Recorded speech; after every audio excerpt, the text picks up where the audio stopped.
Good afternoon, everybody, and thank you for joining in today on a Monday afternoon. My name is Ayush, and I work with the educational technology startups for AWS in India. Like, I also look over the Bangladesh batch. Apart from that, I'll be the panel moderator for this session that we have today, and we're doing it with our partner, Brain Station 23. So we're really glad to have them on board.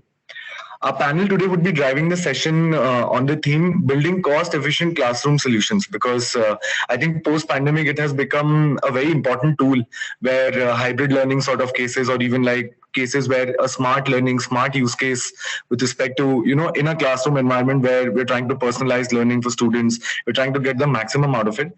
So that is something that we'll be focusing on today, and we have a great panel lined up for you today. Our first speaker of the day is Mr. Abhyad Reddy. I believe he's a man who does not need any introduction. He is currently the chief technology officer at 10 Minute School, and he's been a technology entrepreneur with an engineering origin, working in the startup ecosystem since 2014. And as I mentioned, that he's one of the founding members of 10 Minute School, an edtech startup with a mission to break barriers in geographical and financial barriers to have quality education for all students. And he's also, sort of leading the product team right now. So we're really glad to have him on board. Right, so are you here? Yeah, hi Ayush. Really glad to be here, and really humbled to be presenting in front of such an esteemed guest list. I was looking at the list of the guests, and I see a lot of known names as well. And really glad to have Mizan Bhai as well. Hi, Mizan Bhai. And I think Ishad is here as well. Yeah, so I think we can get started. Yes, sir. I think we can begin. Yes. Great. So let me just share my screen. Yeah. Is my screen visible? Yes, it is. Yes. Yeah. All right. So hi everyone. This is Raid. I'm the co-founder and CTO at 10 Minute School, and I've been here since the beginning of 2014, when we first started building 10 Minute School as a solution, one-stop solution for all educational needs in Bangladesh. So for those who have not heard of 10 Minute School, I'll just give you a very short introduction before I go into the main topic. So 10 Minute School is the largest edtech in Bangladesh. We wanted to solve for the core iron triangle of the problems, right? So in Bangladesh, we have a huge lack of quality education when it comes to, be it institutional or non-institutional upskilling. So total 42 million students enroll in the K-12. K-12 means the kindergarten to the 12th grade. And there's a huge lack of, teachers. There's a student-teacher ratio of 1:45. And in terms of affordability, the top coaching centers are, really centered in the capital or in the main cities. And what happens is basically, most of the students can't afford quality education. And the last is access. So when in 2014 we started thinking of building this solution or building this company, we thought of the growing internet user base in Bangladesh, and we really wanted to take advantage of the location agnostic experience that internet can bring. Now, at this point in 2023, we are the largest learning app in Bangladesh with 5 million plus app downloads, and students love us, which is, we have 4.47 Play Store rating and 3.2 monthly active users. And how we teach our students is through a blend of recorded courses, which comes both free and paid. And we also have some live course, and that is basically on what this webinar is all about. Now, we started our journey with AWS a bit back. So let me just go through it just for context. So in 2015, we launched NMS website. It was just a single monolith on a shared server. And, we got afflicted with the student love, and site went down in 15 minutes. It was a shared server. In 2018, we deployed our monolith AWS with the help of an agency in Bangladesh, and we used some of the basic, services. And we had to scale our scalar instances when we could predict some high traffic. In 2020, the requirements required us to split our core service into microservices, and we formed our own site reliability engineering team. We use some of the more dedicated managed services of AWS, and we've been really happy with their service. In 2022, we deployed our infrastructure to Kubernetes, and right now we don't have to worry about scaling, manual scaling, and we use some of the more advanced services of AWS. Moving on to how students learn in our live class. See, our live class experience has evolved over the years. It all started in 2016 when Facebook introduced their live streaming solution for the first time. And I remember we were one of the first Facebook pages to take a live video on our platform. So it was a free live class. And from there to, when the COVID situation happened, the pandemic happened, people demanded more live classes, right? Because they were sitting at their homes and they really wanted to get their education, keep their education going. So that's when we started innovating. We went through 2016, 17, 18, and 19 through just Facebook and YouTube live classes. But in 2020, we started making this experience a little bit better.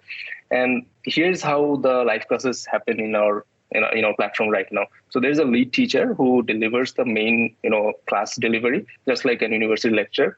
And then what we do is, since there are many students and we want to personalize the experience of them, we assign TAs or teaching assistants to, let's say for every 50 students, we have a TA working on the backend who actually observe what the student is performing in the class, how the student is performing in the class, and also answer any sorts of doubts, solve any sorts of doubt that the students might have.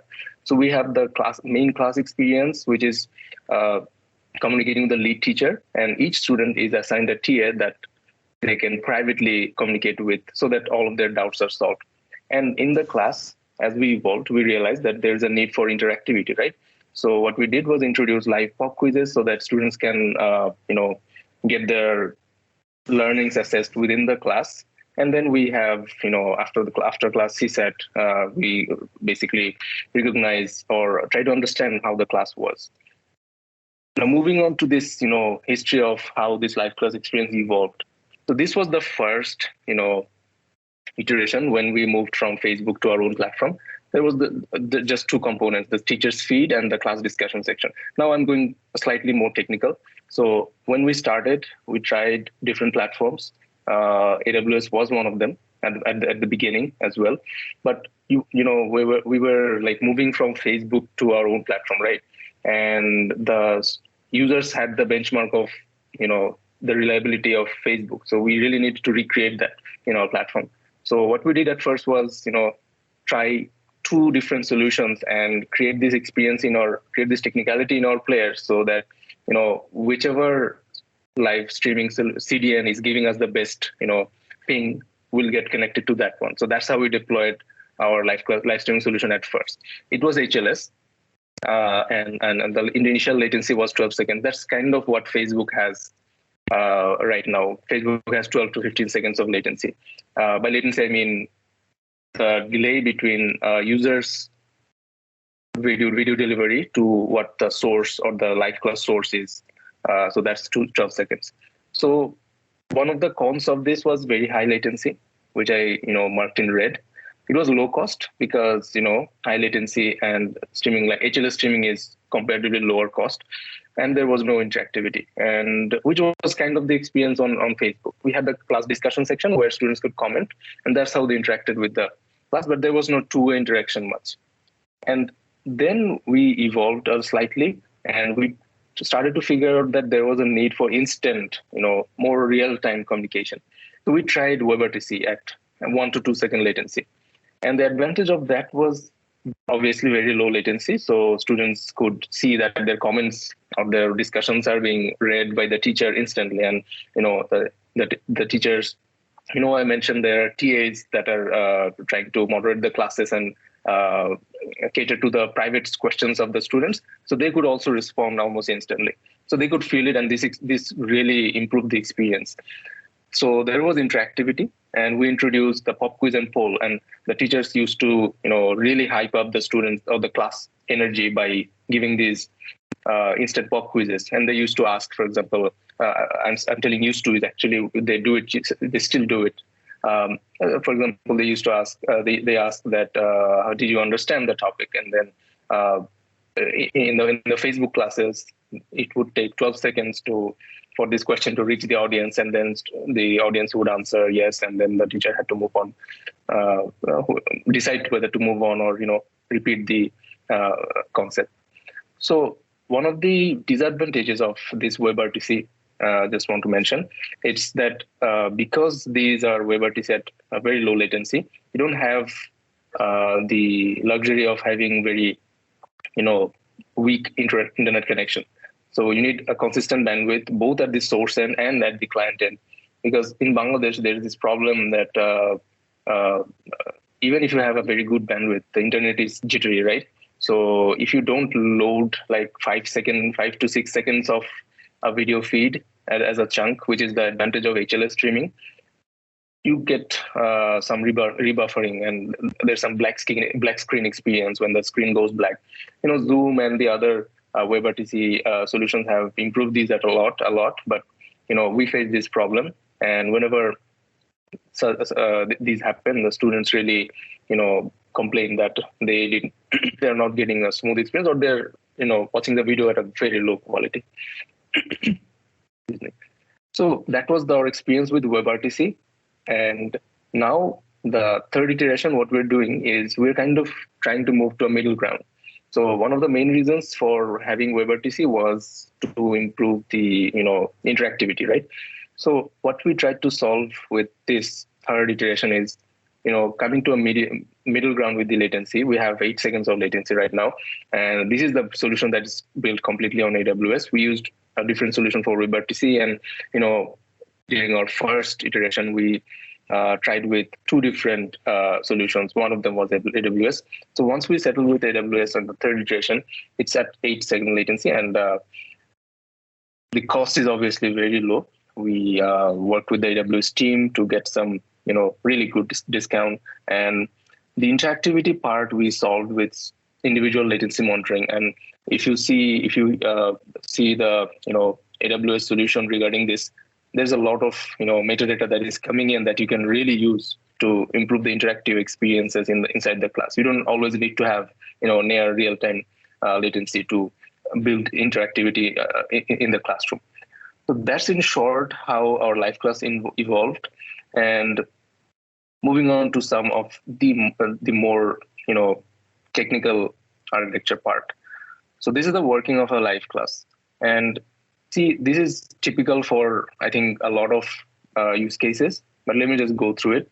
At first, there's obviously the camera, and we had to, there was a time when we used some of the more established streamer tools, for example, Restream, and then there was, I think there were some other streaming tools. We even used the open source OBS at first, and as time went on, there were a lot of live classes happening each day, right? So what we needed was to build a solution for the teachers to take their classes themselves. So that's when we created our teacher studio. So right now, it's a self-service thing. The teachers can go into the studio and attach their webcam and go right into the live class. So from AWS, and we use the Chime SDK to on the front end for the ingestion, and it has several advantages. For example, the main advantage that we thought of when designing this architecture was the future possibility of introducing two-way communication, because Chime is originally meant for video calling, right? Video and voice calling. So it has the ability to use media pipelines to stream to AWS Elemental Media Live. So that's what we are using right now. But we implemented Chime SDK to have the future possibility of having two-way communication. So now moving on from the Teacher Studio, the media pipeline is used, and Media Live packages this to the live streaming servers, and we have S3 packaging the recorded classes, And of course, Amazon CloudFront is our CDN of choice, which delivers the live class to the learners.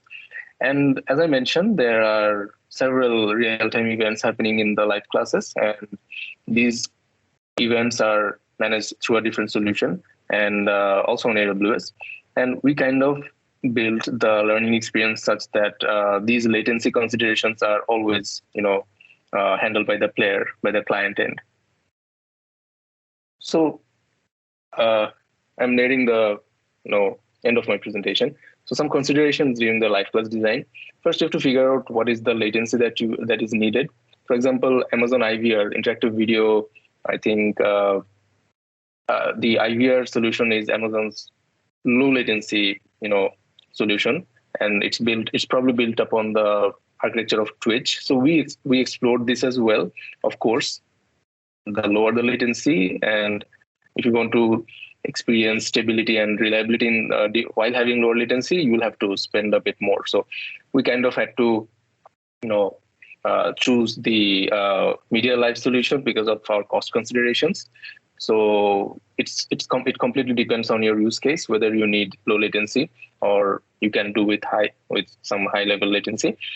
And second is the HLS chunk size, and that's because if the chunk size, the smaller the chunk size, the lower the latency. But for us, the 6 seconds worked well. Lower chunk size also gives the problem of high rebuffer rates, because of the internet situation in this country. And had to choose web because we have platforms in iOS, Android, and also on the web. We had to choose a player that supports all of these DVR and need to maintain proper error code, maintain all of these error codes so that the users actually face a lot of problems when there is device incompatibility. And of course, this should be stream analytics, and that's something that you also need to figure out that what is the most streamed resolution or rendition of your stream. Fourth, need to figure out all the edge cases that may happen in a physical classroom. So both on the source end and the studio, and also on the user end. For example, how we solve it is, suppose sometimes we have backup power and everything on our studios, but nevertheless we have incidents where the class disconnects completely, right? So what we do is build on the client side. We actually have the stream going on the server side so that the students don't get any disruptions on their end. What they see is basically there's some disruption happening. We kind of expand the discussion section so that students can keep discussing among themselves while we get back to speed. So these are some of the core experiential designs that you need to figure out and plan before you implement your live class. And finally, when you are doing your budget, it's really important to figure out what your audience looks like. So mobile users rarely stream HD. They're streaming, even if they have very high internet, they're actually streaming very low quality. It's probably 240 or even sometimes 360 at this resolution. So you can plan your budget based on this user split. So this is really helpful when you're planning your CDN budgeting. And lastly, I think this is something that I would want to advise, because my team actually went through the Elemental Media Live documentation a lot, and we discovered features that rarely we talk about. For example, one of these features that I want to mention that I didn't include in the slide is the possibility of introducing metadata through ID3 metadata. The team did a really good job, researching on this, and we are bringing some features based upon or centering upon this feature. Not all live streaming providers support this. I think documentation should be read very thoroughly. So yeah, I think that's about it from my end. I was told to keep it within 15 minutes, and thank you. Hope you'll be hearing more from us in the coming days, and keep supporting 10 Minute School. I can be found at raid@tenrischool.com, and that's my LinkedIn ID. Thank you. Thank you, Right, sir. Thank you so much for that wonderful session. And I believe that we really had a high-level overview of how 10 Minute School is building their live classroom solution as to with respect to the architecture that you showed, and lots of other propositions that were there. And we were really glad to have you on board with respect to this. Uh, Thank you so much, sir. With that, I would also like to bring upon the attention to our attendees that we have two more speakers as of now. One of the speakers is a senior principal solutions architect here at AWS. His name is Irshad Chauhan. He'd be the one going next, and he'd be taking us through a lot of the technology that Right sir already spoke about as to like exactly what is IVS, maybe what is the live streaming for media live plus Chime SDK. So he'll help us actually, or help us genuinely he's been supporting our customers by increasing the reusability of current technologies that are there, and also helps our customers with new technology adoption. So I'd like to welcome him on stage now for his session, and we'll have towards the end as a third moderator Mr. Mizanur Rahman, who would be talking from the Brain Station team, and then we'll open the floor for a Q&A. Over to you, Irshad. Thank you, Right, sir. Thank you so much for having being with us here. Yeah. Let me just share my screen, and then I'll start. Hope it is visible. Yes, Bhaiya, it's visible. Okay, good. So, Assalamu alaikum. Good afternoon, everyone. Thank you for joining this session. I think Right sir actually helped me take some of my work load actually, and actually a live use case which has been implemented so far. Right. I would be talking about more on the fundamental side of the live classroom scenario. I work with most of the edtech across India, as well as the Asian countries, and today I'm going to talk about how to build cost-effective and scalable live classroom solutions with AWS. And in moving forward sessions, we can cover other topic of your interest, which you can put it in the chat sections. Okay, so with this, let me start. So there are multiple use cases which AWS can support with the different types of services, and each of these could be the live classroom scenarios. Right? A typical is a traditional live broadcasting scenario, which is more like a playback attitude. For example, it could be Amazon Prime or simple things which you want to simply watch videos live, maybe on a Hotstar or on any such live platform scenario in which you don't interact with the system, but you simply relax and watch it, maybe consume it through mobile or through the TV or the other mechanism. Then comes the next. I think this is the category which 10 Minute School actually has spent a lot and built a module, which is called Lean Forward Experience, in which you not only watch a particular video, but you also would like to interact with it. Right. And so in this particular experience, you try to give the maybe a chat experience, maybe gauge the students' engagement through various metrics, like how these guys are doing it with the pop quizzes and the other settings in this. Third scenario is more of the machine automation on sets. So I'll talk about a special use case here. For example, one of the edtech, actually in India, they are building a solution which allows you to do cradle monitoring. So for example, the working parents, they drop their kids to these cradles, and they have these camera being sent directly to their mobile devices through this. So this is another typical use cases. And then if they want to interact, they can combine these two experiences together and do it. And last but not the least is the collaborative communication, where all party wants to basically wants to interact with each other at the same level. And for each of this service, AWS provide you the in-depth experience with respect to the features and services. So the first one, for the traditional live broadcast or the lean back experience, there is whole suite of elemental media solutions as well as CloudFront CDN as a service. For interactive live, you can look for Amazon IVS, interactive video service. For a device-driven, there is Kinesis video stream, which one can opt for. And last but not the least, if you're looking for a more collaborative communication, there is Chime SDK for that to build your experience. Now, it's not that you need to pick one service or the other. You can actually merge these two together. And one of the indigenous way how 10-minute school does this, that collaborative communication part happens over the Chime SDK. And it also being used to capture the video directly from the browser and then giving it for the streaming part with the more latencies. Right? So combining these two together can also build it. So I have already explained this. So traditional live broadcast is an experience which you typically do it on TV or watching a video, whereas interactive live broadcast is where you communicate with one another and would like to also gauge the engagement part of it.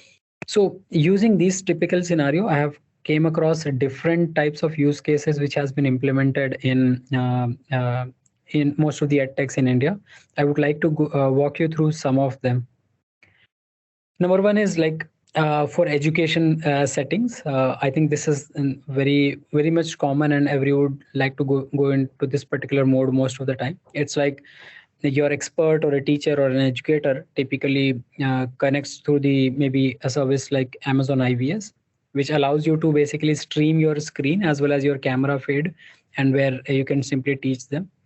Then the another settings is, for example, you want to build a collaboration within the same experience. You can also integrate your student onto the Amazon IVS in the form of stages. So you can give an experience, for example, what you typically see in a TV debate. Like that kind of model is what you can build. So Amazon IVS allows you to have up to 1,000 participants now on the stages, and you can then broadcast it to millions of users as a HLS streams. Right? So it actually combines these two experiences together. Amazon IVS also comes with the chat, so natively, and you can build that as well. There are more features to Amazon IVS in this. It also gives you the native SDK for be it Android, iOS, or the JavaScript for the browsers. It automatically records your the streams directly onto S3. It also gives you a metrics related to the stream health and quality. It also gives you less latency, lesser. It's now gives basically between 3 to 5 seconds of latency at the lower latency part. It gives you a chat, it gives you private channels, and it is fully managed. You did not to work about, basically you need not to do anything to set it up. Then it actually being deployed as on the global CD and the edge network of the AWS, apart from the 30 regions which we have. And overall, all the pricing is actually pay as you go. And I think this is one thing which basically Raid also touched about, the timed metadata. So you can actually inject some of the maybe your own programmatic JSON or other feed as part of the video feed itself. It could be the pop quiz which can pop at a specific interval or a specific time, or it could be used for building any other sort of scenarios on top of it. For example, I saw people do it for having a recorded whiteboarding on top of the media stream. So this kind of use case can be done with the timed metadata. And overall, you don't need any time to play with it. You can simply go to Amazon IVS in AWS console and click and launch it. So this is one of the use cases. The another use case which I'm seeing with many edtechs who are into code teaching platform. This typically happens in 1 to few scenarios. For example, one people who are working with 8 different, up to 8 most of the time students, where each student is actually sharing their screen, and teacher is also sharing her screen along with her camera. This also can be designed and built on top of Amazon IVS. And yes. Okay, so and this can also be designed on Amazon IVS and on the Chime SDK. Okay, the chat integration can also done with the Chime SDK messaging or the IVS chat messaging, and all the screen feed also goes basically for teachers to see what each individual students are doing and where they're failing. People typically build a remote code compile sessions at the backend as well, so that they need not to set up basically the compilers or the maybe the language runtime on their local system. It can be done simply in one of the browser as a container or the serverless Lambda, and it gets executed. But a student just need to come there and write the code and work on their thought process there. You can integrate Code Whisperer, one of the generative AI services, which allows you to basically get a quick example of any sort of code which you're looking for, and gives you those sample code which you can integrate right away in your project. This overall setup can actually, being just web-based APIs, you can simply integrate it in your own native LMS solutions or the course content itself. For example, if somebody is building a Python teaching experience, they can have a deep integration in their LMS itself for that particular course. Another use case which has been built as a reference architecture as well, and it has been more popular during the COVID time, is the hybrid remote proctoring solution. So prior to pandemic, or especially in offline classroom settings, there is one proctor which can actually vigilant or basically monitor around 30 students in a single classroom. Right.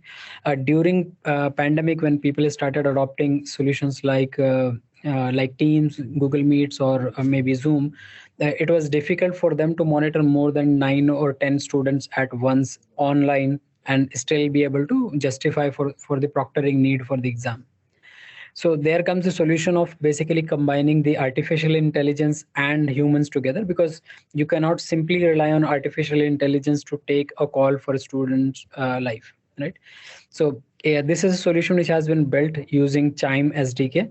So where Chime SDK actually captures both the screen as well as camera feed from the student side, and there is one-to-one mapping for each of the proctor for the student who are joining, and then it automatically pass it through the Amazon recognition as a service, which checks for certain parameters whether somebody is doing any prohibited actions or not. For example, if I missed from the video feed, right? Or let's say there is one more person besides me, or it could be other such scenarios. For example, I'm having a phone in my hand or something like this, right? On top of it, there are more solutions get built. For example, if somebody is talking, yeah, and that audio detection part is also being integrated. The browser side, if it is in full screen, and if somebody tries to minimize it, those events also gets captured and pass it on for proctor as an event on which a proctor can then take a statement. So this has been implemented by I think two of the US, one of the US and one of the Mexico customer, as well as in India, and it has been published as a reference architecture on AWS. The third scenario is simulator webinar. Especially most of the education customers as well as the other customers, they do remote sellings now, right? And one of the major, especially for some of the ed tech, this becomes one of the major way to get new customer onboarded or new students being onboarded onto the platform, where they give free teaching a webinar. But many a time it happens that it's more of a repeats webinar. For example, if somebody is, let's say, teaching language, or somebody is teaching a particular course or a school, right? So they don't want to repeat themselves, and that's how they have built actually a simulated webinar kind of a mechanism on top of Amazon IVS itself, where basically there will be a host who will be live, who will be a human in that meeting, but then there are other people, so it becomes a kind of a recorded visitors or recorded guest, but it feels like they are basically teaching live. There is moderator who monitors the chat panels, and for additional activity and interactions, they actually add the student bots as well, who, let's say, ask some of the questions from their side, or basically even answer some of the pop quizzes, so that it entices or basically encourage other students to participate on those polls and in the chat discussions. So this is a very good use case, where if you're looking for building a marketing simulated webinar kind of a model, along with capturing the engagement analytics, Q&A, and the other things. Now, and this is being popular for the scaled edtech in India, which is kind of a model in which hybrid classrooms. So the concept here is, now we have seen both, right? We have seen the remote learning as well as the in-person learning. So physical classrooms learning, let's say pre-COVID, and during pandemic, the remote. And both has its own pros and cons. In-person gives you more immersive experience of the teaching, where you're not basically being hijacked by the notifications of your mobile and others.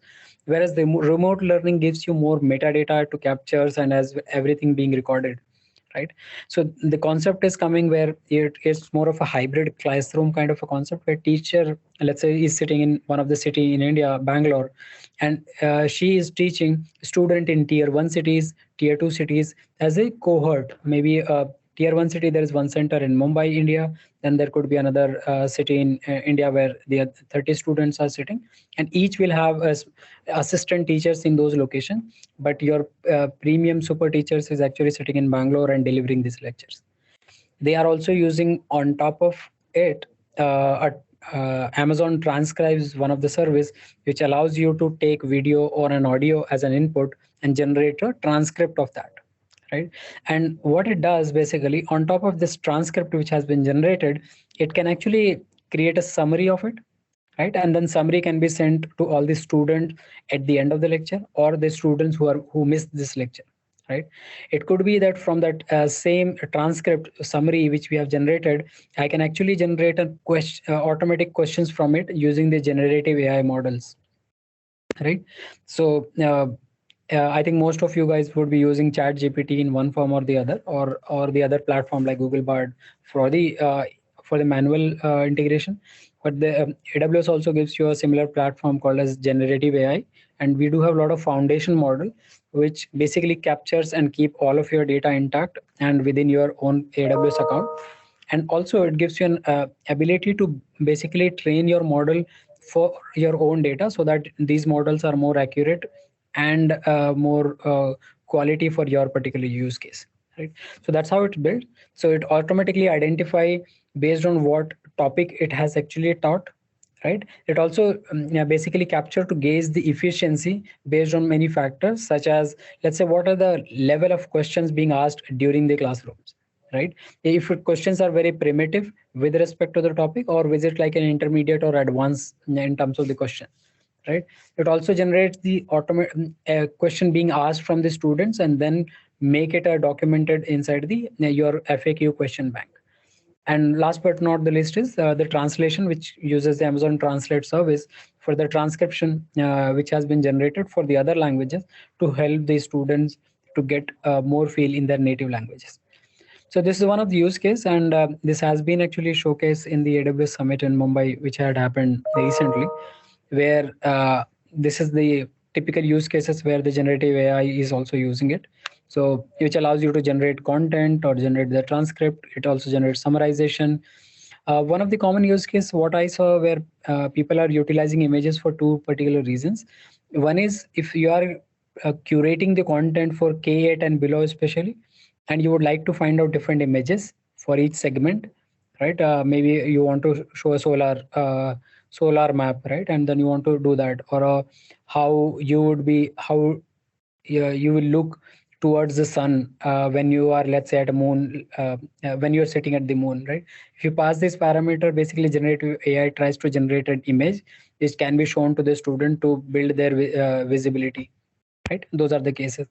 Another use case is where, for example, if you're writing a blog, then automatically getting an image for that. So those are the use cases where we are working on the image generation use case for the generative AI. And generating question and Q&A and making it part of the doubt solving is the another use case where people are doing it. So yeah, these are the some of the use cases where the generative AI typically comes into picture. So if you have, yeah, I'm not going to details on this because that was like an additional features for today's workshop. But yeah, if any one of you would like to get into details, please give your contacts. We'll connect with you later. Now, coming back to the live classes and live classroom scenarios in your use case and how to optimize it. I think Raid has already touched most of it, but I just wanted to give you some direct pointers which helps you get your cost automatically low. Number one, know your audience and their data packages, right? For example, in India, you typically get 1.5 GB of data per day, or 2 GB of data per day, and that's what most of the students are typically going with. So one of the use case we are working with one of the large B2C ad tech is how much of classrooms one guy can consume in that 1.5 GB of data, right? So that's how we are helping them optimize it. So there are various ways you can optimize. So for it's always measure and optimize. What are the resolution you are supporting, right? Are you supporting 1080, 720, 480, 360, 240, 144p? You can even go custom in between what fits your use case, right? many a time we feel that it is or needed the higher resolution, but you can always drop it to test it what is actually working optimally for your use case. This is a kind of a need for, especially for regions like India, Bangladesh, and our neighbor countries. Right, bit rate. Many a time it's like we typically deliver lectures on a whiteboards, or maybe a presentation, which actually does not require so much bits for a single frame, right? Unless you are, let's say, working on a movie, or if you're showcasing movies or a video which has very heavy graphics, then you need to think about it. Otherwise, you can lower your bit rate, so that will again helps you reduce your overall data transfers. Third is adaptive bitrate, which comes handy because if you use media converts, it automatically adapts the bitrate up and down based on the content length and content part. Last but not least, the compression option. So AWS also gives you multiple options. There are latest technology or the older one, which gives you good compressions. Think about whether it is whether if your clients are supporting it. The clients are here is your Android devices, iOS, or your browser and their versions actually, right?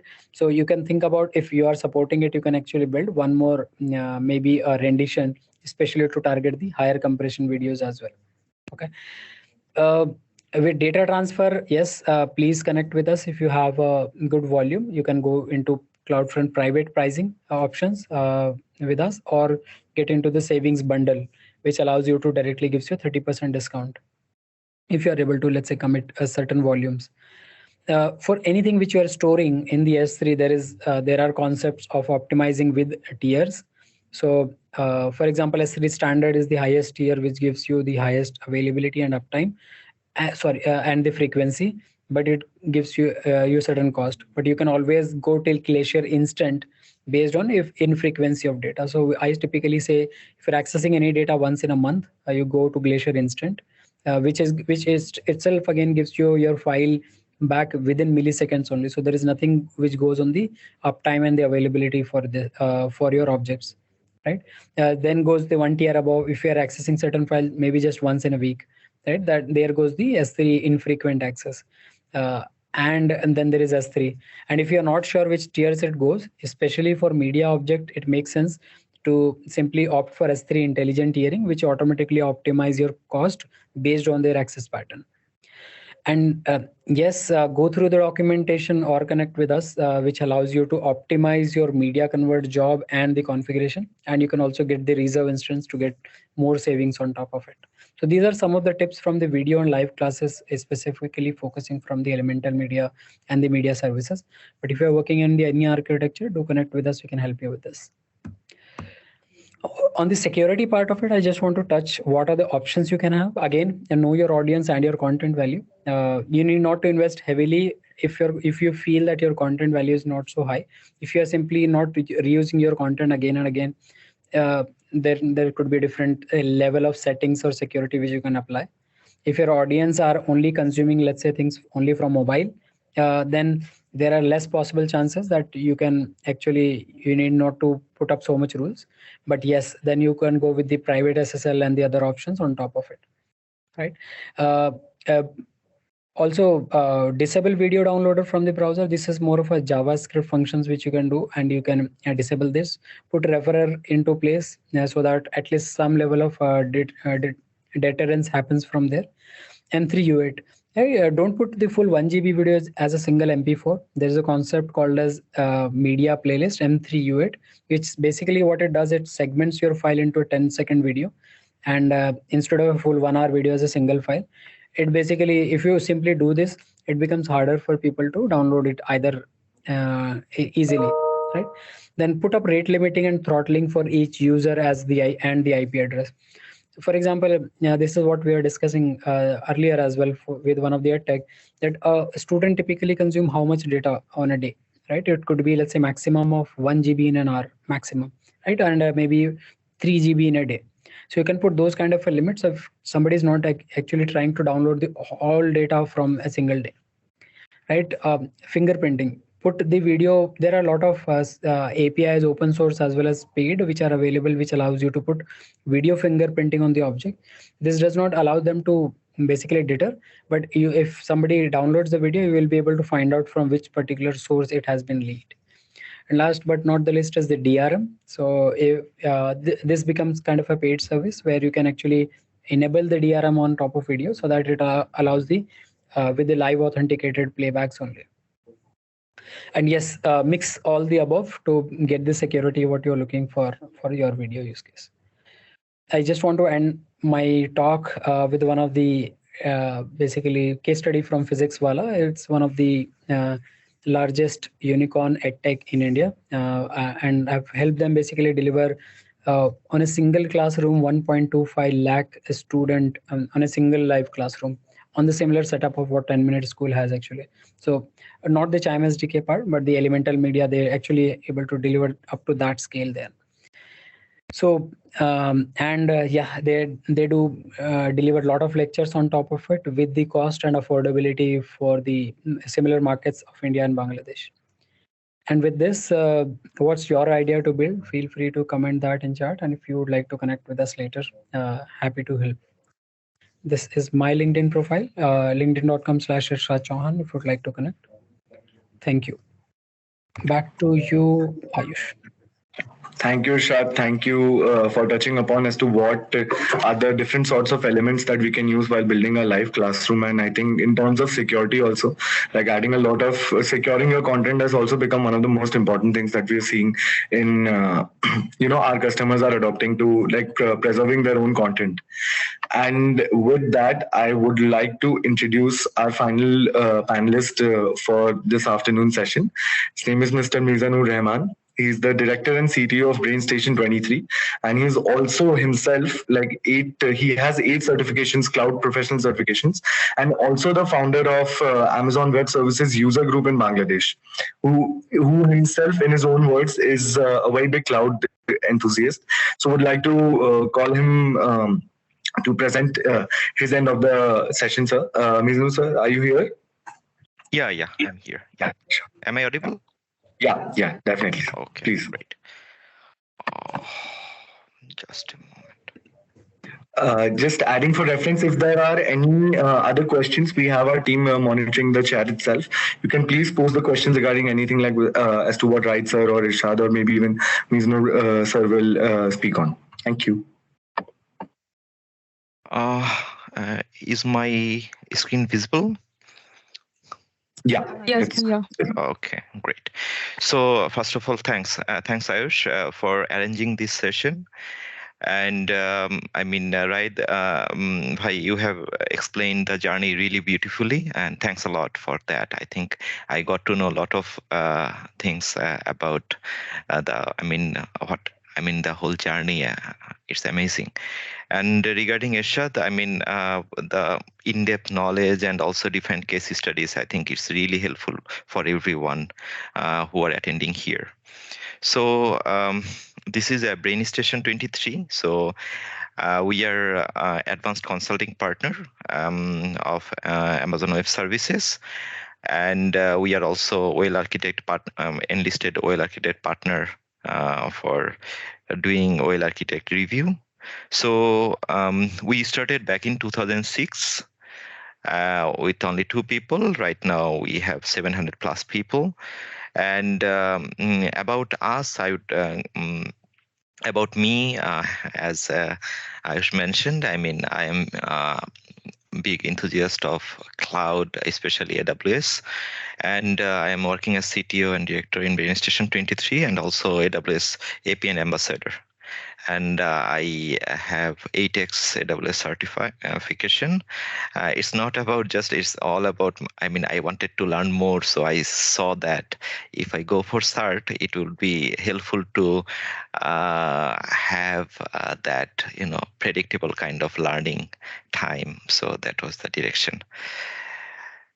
And yeah, we are 700 plus people right now, and we have been working in different segment, having developers, consultants, business analyst, DevOps engineer, then cloud architect. So yeah, we are completely service company, and we have been working on different solutions of our clients along with Bangladesh globally as well.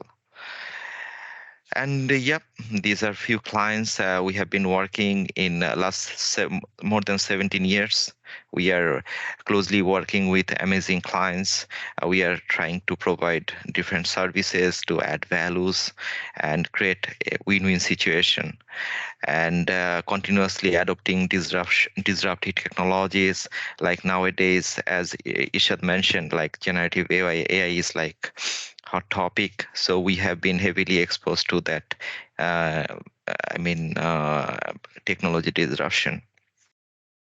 And yep, few of our services focused on cloud part. We do consultancy, managed service, cloud maintenance, cloud migration, DevOps, and also, a major part is like AI, ML, and BI part, because we see that the more data you have, potentially you really need to leverage those data to do, excellence in your business. Yep. So one thing here, along with other kind of activities, we have dedicated segment focused on LMS part, and in that direction, basically, we are also partner of Moodle. Like they have been in the industry for quite long time. I think more than 20 years, and this is an open source kind of solution. So we have been leveraging AWS in creating the infrastructure, and Moodle has been a prime kind of solution there. And in this journey, we have implemented a different solution for top universities in Bangladesh, which includes IBA and other universities, and also different enterprises, which basically helped to have a proper learning kind of platform, not only internal people but also external people. And in that direction, basically, we saw that how we went through different kind of requirements from different clients. And in that process, for instance, one of our clients, they had 2,500 students, all were kind of joining at the same time.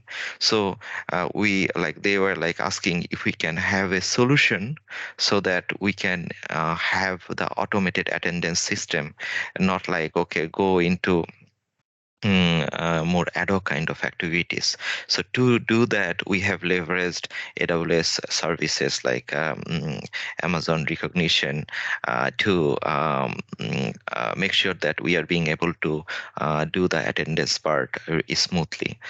And along with definitely other services like EC2, ELB, RDS, other services are definitely there. Along with that, on top of that, this recognition really helped us to provide additional kind of value to the client. And another solution I would like to share about e-proctoring. During the pandemic, it was a major challenge to have exams of conducting exams from different university or colleges. And whenever there is a virtual things, there is always a possibility to have, there might not have proper kind of taking the exams. Some might abuse this virtual capacity. So to resolve that, we basically came up with this e-proctoring solution, which basically help us to make sure that we are taking care that the person who is taking the exam is the right one, and he is not taking any additional kind of advantage during these exams. And this plugin basically we have released into the Moodle kind of marketplace, and right now it has been downloaded. I see that more than 1,300 times. So we see lots of traction with these plugins, and which is leveraging AWS services. And this is the same like we just a screenshot about that application. And also what it does, it creates a fully screen kind of capacity, as Ershad mentioned, so that it can make sure that you are not being able to do other activities during this exam process. Yep. So, I don't want to make it like long. So we are here to support you as an AWS partner, along with our knowledgeable AWS architect, wherever you feel that we are relevant. And in this process, since we have seen lots of different cases, we think we would be really able to help not only technical part but also in cost. Cost reduction, how we can work on different cost reduction, and how we can make it more efficient in a way.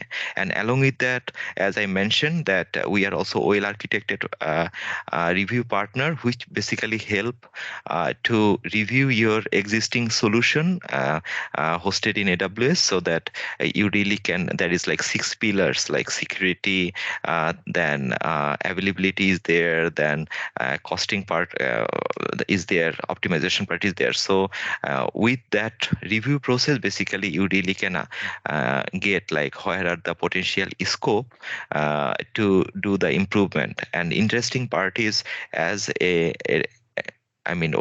a review partner, we are being able to do this review process free of cost.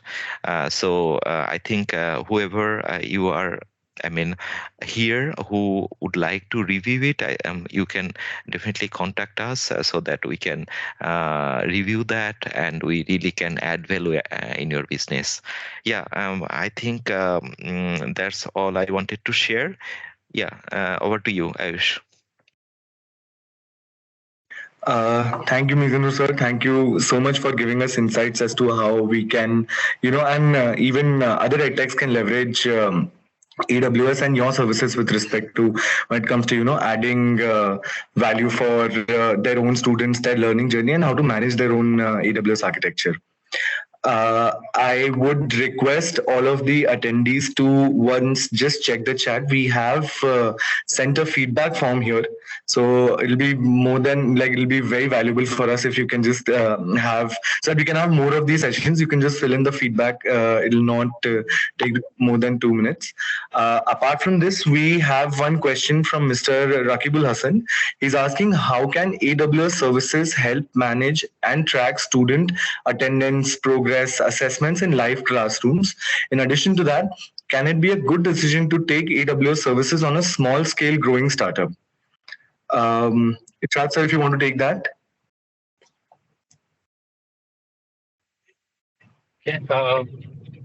Yeah, so basically the first part is more of a technology part. There are services which allows you to take attendance using recognition and all. I think Mizanur Rahman just have shown one of the use case which they have implemented. But if you're simply building an LMS as well, that can also track it. If you're looking for IoT there, that is another way you can integrate with it. Now, apart from this, the second part, like, can it be a good decision to take an AWS service for a small startup? So I myself been a CTO for a NetTech for 4.5 years before joining AWS. So I started with 50 odd engineers, and then we grown up to 250. And AWS actually helped us in during that journey in three perspectives. There are certain AWS startup programs which can help you from the business perspective, getting let's say POC credit and all those options, which allows you to basically experiment things off anything which you're trying new, right? That's one aspect. The another aspect is that there are different services which can help you reduce that cost. Maybe starting with serverless for a smaller use case makes your cost very, very low. Although it requires the team a understanding of how this works. For example, if you want to set up an SQS somewhere else, it can become an expensive job. But SQS here, it's like for million messages you pay in some dollars that way, right? Or the API gateway or not. But yes, as you grow, you need to upgrade your architecture to be the cost relevant, because each service can be helpful for one particular case, but at its growth, you need to think about it. 10 minutes school is a live example of that. They started with monolith, everything from a single machine. Then they built it horizontally scalable, auto scaling. Then they moved to, let's say, container based approach further. And now utilizing managed services separately for it.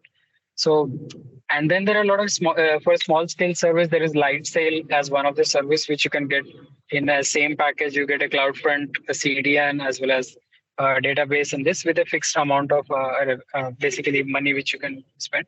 Another service is Beanstalk for anyone new who is trying. If they want to simply deploy an auto scaling server without knowing much about all the underlying services, there is that service for that. And then there is S3, which can be used intelligently to basically drive your cost. So being basically aware of the at least these some of the services like SQS, S3, and applying them in your architecture can increasingly basically lower your cost very, very much. And then as you scale and grow, you can spend, let's say, just 10% of your effort on that optimization. This can help you grow to any scale without actually optimizing. So just to give an example, this is on the public referenceable case studies. Byju is one of the large edtech of Asia. They were on Beanstalk till last 2 years. Okay, so it worked from them for a very small scale to reach up to millions of students. And in the last 2 years only, actually, they have moved it to Kubernetes kind of an architecture. So sheer scale is always there. If you are able to make it work, it gets automatically scaled. But yeah, having some basically some monitoring aspect on your cost is always required. That's it. Hope that answers the question. Yeah, I believe, Mr. Hassan, that answer your question. We have one question from Mufazzal, who's from the East Delta University, saying that how IVS integrates with Google Identity Service, because they are using Google Workspace as of now as an education provider, and they want to just try and understand if we can replace Google Meet with AWS IVS while using their Google Workspace as their identity solution, if that's a possibility. Irshad, I think the question is for you. Yeah.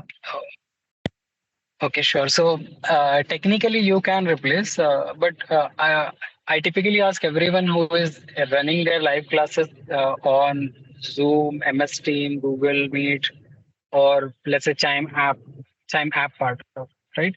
Because these solution gives you one kind of an experience. Unless and until you're looking to build a customized solution, which is, let's say, for your own branding, giving us a more homogeneous experience for your student and adding your own custom features on top of it, that is where the value of IBS and the other services would come, right? Because cost-wise, that's one aspect.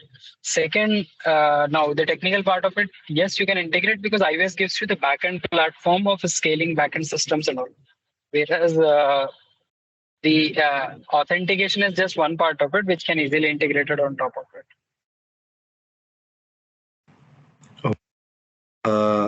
I hope that answers your question, Mufazzal. We have another question from Team vTutor. They're asking that they are taking real-time exams on a physical PC during their live classes using 5 PCs in a queue. What they're looking for is a single preloaded server with their software that opens in a link for different students as separate instances. And they need monitoring there. So is there any comment that you'd like to make there? I'm also reading it again, sorry. Yeah.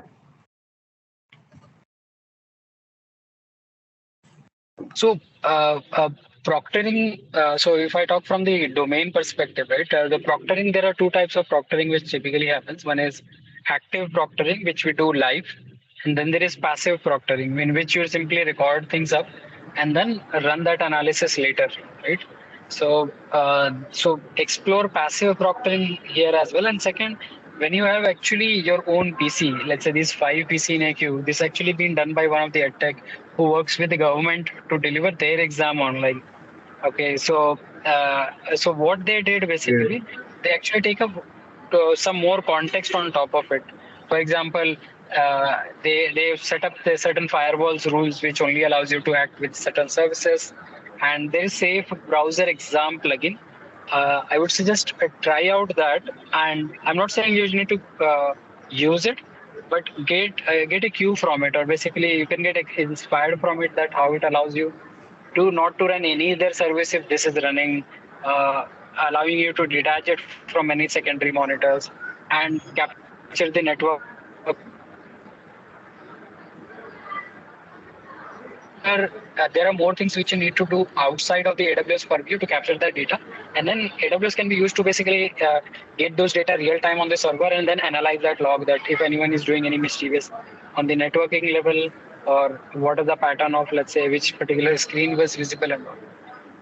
On top of it, if you want a recognition, let's say the screenshot recognition, this is being done by one key. Your URL should always be up top, or it could be an iframe where the URL itself is not visible. Right, so that's another thing which you can take. But let's have a deep dive session later, where we can actually help you with this. Yeah, we'll definitely, Team eTutor will make sure that we reach out to you after the session is over. We have one question from Jaheen, where they're asking that which service of AWS can help me to prohibit from pirating my live class?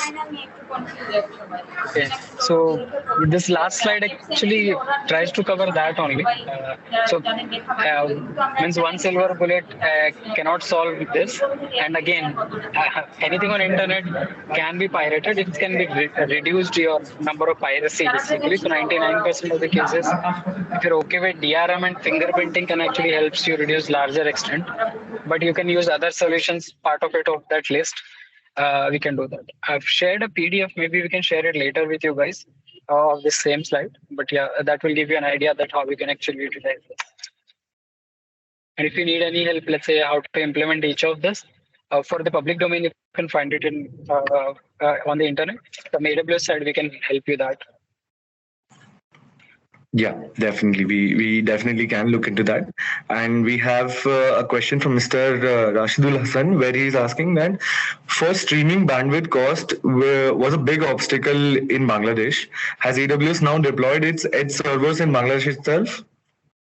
Is the question that is posed. Actually, very good and fair question. I should have researched about it. I don't know, to be frank. I'll check and I'll update you. With respect to that, we'll make sure that we get back to you on that.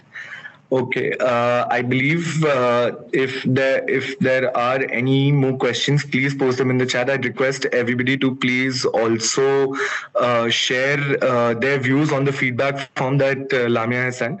And yes, I'll make sure that I connect with you particularly on this session, Team eTutor, for the committed discounts for Chime and other services. I'll definitely reach out, and we'll make sure that post this webinar we definitely come up with, let's say, a particular common ground where we can have this deep dive discussion with you in an office hour sort of setting. So with that, I would like to thank Raid sir, Mizanur sir, Irshad for giving us their valuable time and joining this webinar and helping us out as to how to build your live class solution or have a live class hybrid environment on AWS, and how can we leverage these services sort of to give the best possible experience for our students that way. I just request everybody to come on video once so that we can just take one screenshot and we can end the session here, if that'll be possible. Sure.